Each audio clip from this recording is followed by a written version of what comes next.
Dans cette vidéo, nous allons corriger l'exercice 3 du CRPE 2019, groupement 3.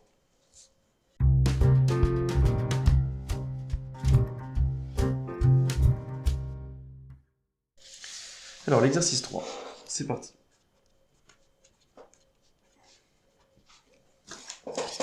L'exercice 3, c'est Scratch. Alors Scratch, par exemple, pour brevet, c'est à peu près un tiers des points sur le brevet, donc il faut s'attendre quand même à un exercice sur Scratch le jour du concours. Parmi les programmes proposés ci-dessous, quel est celui qui permet de tracer ce dessin? Donc ce dessin, c'est ni plus ni moins que 5 triangles équilatéraux, les uns à côté des autres. Déjà, demander valeur de L et attendre, mettre L à réponse, qu'est-ce que c'est que ce bazar? En fait, le programme demande la valeur de L, la valeur de la longueur du dessin, et il attend. Il attend la réponse de l'utilisateur. Et ensuite, on va stocker la réponse de l'utilisateur dans la variable L. Donc, une variable, en informatique, c'est comme la lettre en maths. C'est-à-dire que c'est une case qui est dans votre ordinateur et qui attend qu'on lui donne une information. Donc la case, elle est vide au début, et on lui donne un nom. Donc en informatique, on peut l'appeler ce qu'on veut. Là, en l'occurrence, ils l'ont appelé L. Et dans cette case L, il n'y a rien.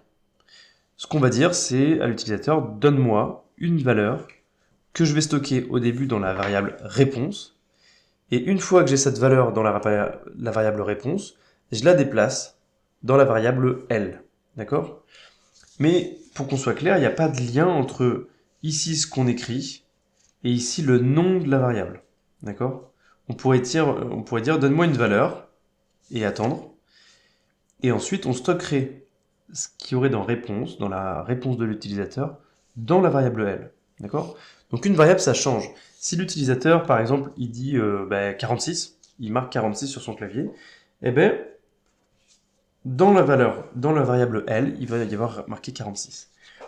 Si l'utilisateur, il marque Jojo, par exemple, eh bien, ça va stocker Jojo. Alors Jojo, en soi, c'est pas très intéressant parce qu'on va pas pouvoir l'utiliser. C'est pas un nombre, d'accord? Nous, pour notre exemple, on va stocker 30. Pourquoi? Parce que dans la question qui suit, on va utiliser 30, juste comme ça, pour dessiner. Alors c'est parti. Demander la valeur de L, mettre L à réponse. Donc, pour le test, on va prendre 30, mais je dis 30, ça pourrait être 10, 20, ce que vous voulez. Répéter 4 fois, répéter 3 fois. Donc première chose qui m'alerte, moi, c'est de répéter 4 fois. Néanmoins, peut-être que ça va marcher. On va voir. Répéter 3 fois, c'est intéressant parce que ça va probablement lié au triangle. Répéter 3 fois. Donc répéter 3 fois, tourner de 120 degrés et avancer de L. Donc imaginez mon lutin, on appelle ça un lutin en Scratch. Il est comme ça, et on lui dit, tiens, tu vas tourner de 120 degrés. Donc il est comme ça, et on lui dit, tu tournes de 120 degrés. Donc, il est orienté, pour que je vous fasse un petit dessin. L'orientation, elle est comme ça. D'accord? Et on lui dit, tu tournes de 120 degrés. Donc s'il tourne de 60, il va se placer là, à peu près. Et s'il tourne de 120, il va se placer ici. D'accord? Donc là, c'est comme ça qu'il va se tourner. Et ensuite, il avance de L. Donc, j'avance de 30. 30. Ensuite, il est tourné comme ça, mon lutin. Donc là, on a fait une boucle. D'accord? Une boucle. Et il faut faire 3 fois la boucle. Donc on va faire une deuxième boucle. Donc on va tourner de 120. Donc de la même façon, on avance de 30. Et ensuite, de la même façon, on finit. Voilà mon premier triangle. D'accord? Premier triangle. J'ai répété 3 fois. Et j'en suis ici. Et ensuite, on dit avancer de L. Donc j'avance de L. Dans la même direction. Ok? Et je recommence, je répète ça, donc en fait, 4 fois. D'accord? Je vais répéter. Donc je repasse dans cette boucle, je refais un triangle. Oups, pardon, un triangle un peu grand. Hein, c'est le même triangle, hein, normalement. C'est moi qui me suis un petit peu loupé. Hop, on va le faire comme ça. On arrive ici, j'ai fini cette boucle, j'avance de L. Donc j'avance de L, hop.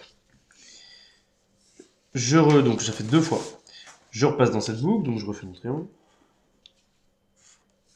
Hop, j'arrive ici, j'avance de L. J'avance de L. Ça fait 3 fois. Je repasse ici, je refais mon triangle, je refais mon triangle. J'ai fini mon triangle et j'avance de L. J'avance de L. Voilà, je me retrouve ici. D'accord? Donc on voit qu'il y a un problème, c'est que c'est pas complet. Il y a un problème sur le triangle, c'est que le dernier triangle n'est pas fini. Donc ça peut pas être le programme A. On passe au B. Donc B, c'est la même chose. D'accord? Donc on va refaire exactement la même chose que le programme A, sauf que ensuite il y a un répété une fois là, qui est ici. D'accord? Donc c'est intéressant. Ça veut dire que du coup, j'essaie de mettre mes feuilles correctement. Ça veut dire que du coup, on va faire le même triangle. Tac, tac, on avance de L, tac, on avance de L, tac, on avance de L, tac, on avance de L. J'arrive ici. Et là, j'ai répété une fois, tourner de 120 degrés, donc je vais me tourner de 120 degrés, et avancer de L. Donc j'arrive ici. Donc c'est con, enfin c'est bête, il nous reste un trait ici, à finir. Donc on n'a pas fini, donc le programme B, c'est pas lui. On passe au programme C. Alors lui, c'est la même chose que le programme A jusqu'ici, sauf que là, on répète 3 fois. D'accord? Donc, on va avoir nos 4 triangles, pardon. 1, 2, 3, 4. On arrive à avancer de L, donc on est là. Et ensuite, on répète 3 fois. Tourner de 120 degrés, donc je tourne de 120 degrés, je monte. Une fois, 2 fois, 3 fois. J'arrive ici, mon stylo, il est ici, dans cette position. Et donc, ça, c'est le programme numéro C. Donc, c'est bien le programme qu'on voulait choisir. Enfin, je vais quand même vérifier que le programme D ne fonctionne pas. Le programme D, c'est répété 5 fois. Répété 5 fois. Donc, en fait, lui, tout à l'heure, le programme A, c'était répété 4 fois. Donc, à la fin du programme A, on arrive là. Et on nous demande de refaire encore une boucle. Donc, on va refaire un triangle. On arrive ici. Et quand on arrive là, on dit avancer de L. Donc, on arrive ici. D'accord? Donc, ce n'est pas le programme D. C'est le programme C. Donc, réponse. Le programme C. Le programme C permet de tracer ce dessin.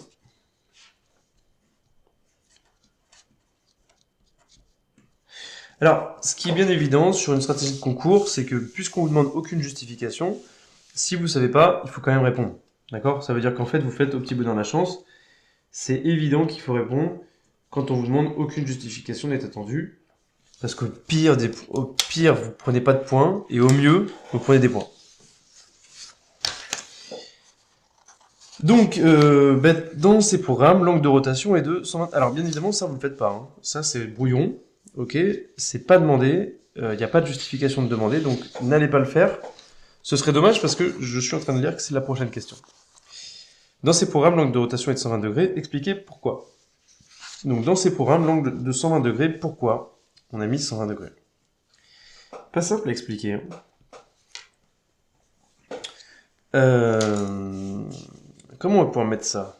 Comment on pourra l'expliquer? Alors, les angles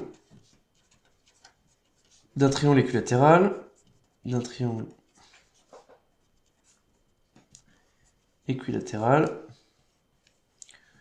sont égaux, enfin, on pour mesure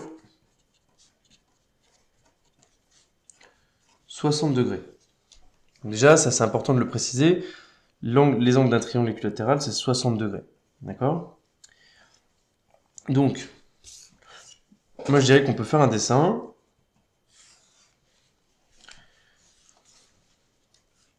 Donc, en expliquant.